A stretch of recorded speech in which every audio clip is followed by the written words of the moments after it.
Hello everyone, welcome back to my channel. আমার প্রত্যেক দিনের রুটিন যেহেতু পড়াতে যাওয়া সকালে উঠেই, তো আমি রোজকার মতো বেরিয়ে পড়েছিলাম পড়াতে যাওয়ার জন্য। তো এসেই আজকে রাধিকা আর মিঠি শুধু পড়ছিল, তো ওদেরকে পড়িয়ে নিলাম।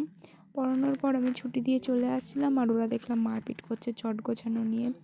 তো ওদেরকে ছুটি দিয়ে দিলাম, দিয়ে আমি চলে আসলাম চন্দ্রিমাকে পড়াতে। আর এদিকে ও একটু ভালোভাবে পড়ছিলই, যেহেতু ওর ইংরেজি পরীক্ষা। পড়তে পড়তে হঠাৎ কী যে হলো, খিদে পেলো ওর। তারপর বৌদি নিয়ে আসলো চা বিস্কুট, সেটাই খেয়ে নিয়ে আমার সাথে একটু গল্প করে নিল। তারপর একটু বইও পড়লো। পড়ার পরে যেই বললাম ABCD লিখতে, অমনি কান্না শুরু করে দিল পড়বে না বলে। কী আর করা যাবে, ওকে ছুটি দিয়ে চলে আসলাম বাড়িতে। আর বাড়িতে এসেই একটু কাজকর্ম করে আমি চলে গেলাম স্নান করার জন্য, যেহেতু রোদ এখন ভালো উঠছে না। তাই স্নান করে বেরিয়েই দেখি মাসি তরকারি কাটছে আর মা মাছ ভাজছিল। মাসি এই গাছগুলোর থেকে ছিম পাড়ছিল, অনেক ছিম হয়েছিল কিন্তু আমরা জানতামই না। তারপরে মাসি এই লগা দিয়ে ছিমগুলোকে পাড়ছিল একে একে।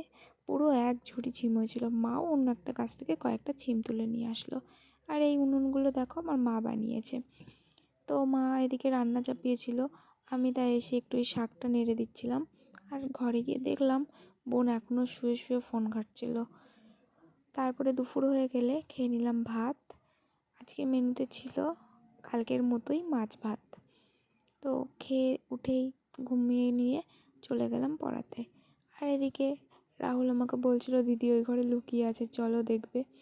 তো দেখে এসে ওদেরকে নিয়ে পড়ানো শুরু করে দিলাম। আর ওদেরও যেহেতু পরীক্ষা চলছে এখন, তো পড়ানো শেষ হয়ে গেলে আমি চলে আসলাম বাড়িতে। আর দীপান্বিতার যেহেতু আজকে ওইদিকে পড়া ছিল, তাইও আমার সাথেই যাচ্ছিল। একসাথে গল্প করতে করতে চলে আসলাম। বাড়ি এসে একটু কাজ করে নিলাম, আর সাথে টিভিও দেখে নিচ্ছিলাম। তো অনেক দিন কাজে বসা হয় না, তাই একটু কাজ করে নিলাম তাড়াতাড়ি করে। কাজ করার পরে একটু ডিম টোস্ট বানিয়েছিলাম, সেই ডিম টোস্টটাই খেয়ে চলে গিয়েছিলাম আমার ঘরে পড়তে।